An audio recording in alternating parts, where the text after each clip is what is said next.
Okay, so at this point, we've talked about the basic education for most pharmacists in the United States at this current time. Now, if you're not aware of it, there's also post-grad training. So you're aware that probably medical students have 4 years of school and then they do a residency. Some medical schools students finish medical school and don't do a residency. They're MD, no residency.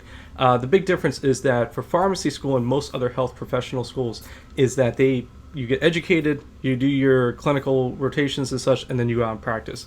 Versus for medical school itself, you kind of go through the school and then you prepare to do a residency. So by and large, for MDs, the residency is kind of required for clinical practice, versus for a PharmD, it's not. Usually you complete and you go out and practice. At this current time, generally about 50% go into a staffing position. Their post-grad is usually split into two different categories. If you're a pharmacist watching this, I'm sorry, but this is probably the easiest way for me to explain it, just because those two are usually what's pursued. There are others, I know, but for who I'm hoping is mostly people involved in tech or such learning about this, the one is basically a residency, often called postgraduate year 1 or 2. So there's a PGY1, PGY2. Or they go into industry and do a fellowship. So you have residency and fellowship. Now, residency, PGY1, the first year, you can do a hospital-based practice, which tends to be very general in terms of just hospital. It's a very intensive clinical care. It could be like internal medicine, critical care, cardiology, nephrology, pediatrics, oncology. It's basically very widespread, and you have focus months in training with the medical team, pharmacists, and such. So very high-level clinical. You're allowed to work about 8 hours a week. Most of them will push them, and along with side projects about how to run the pharmacy in the hospital and such. So they learn about managerial skills, things like that.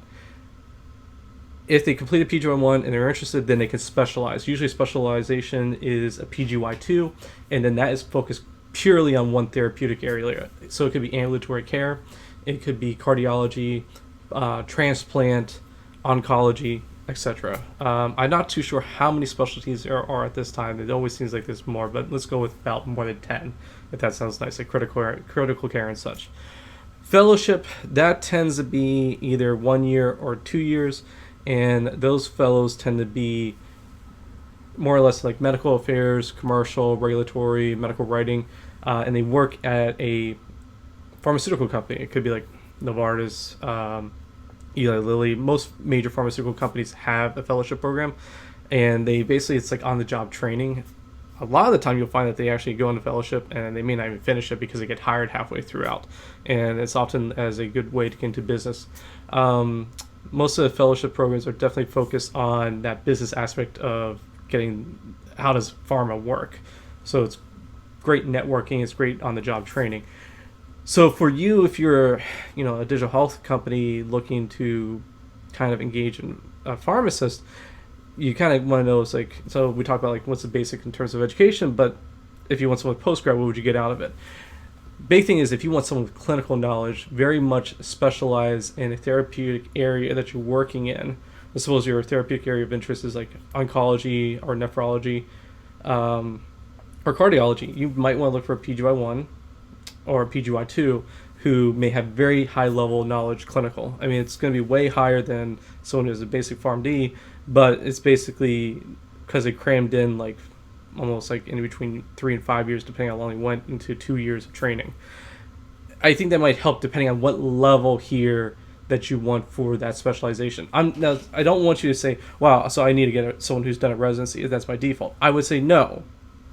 The caveat here is if you are a company that's very much invested in a clinical therapeutic area, then that might be a consideration of yours.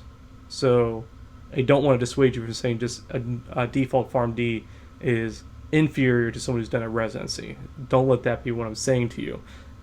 The caveat here is if you feel like you need that extra level of clinical, that might be where you might want to look in terms of like reviewing a resume or CV from someone. Or if you want to go out and start targeting people. Now, if you are looking for a lot of regulatory background, if you think you're going to be partnering with pharma or wanting to have like that kind of relationship go on, definitely maybe look for someone who's done a fellowship and such or is in a fellowship, because they may be able to bring that to you. And then their network of contacts. But I'm going more clinical because that's more my side. And That's what I would say for that. Now, the other thing to also consider is that there are other people who do other forms of postgraduate training. There's managed care. That may be very useful for you if you're trying to work with payers, like finding a pharmacist who's done a managed care residency or fellowship.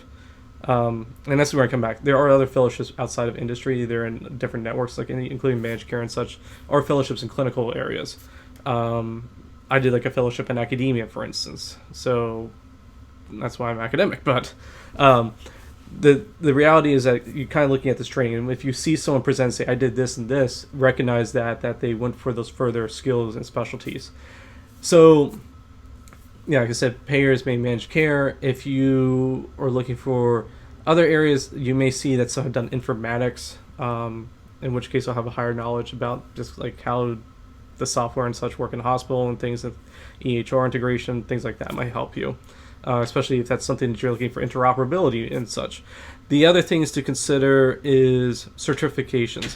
So pharmacists that can choose, if they have a PharmD minimum, they can do basic certificates where they could do like a cardiology certificate, travel medicine, diabetes, medication therapy management, things like that exist.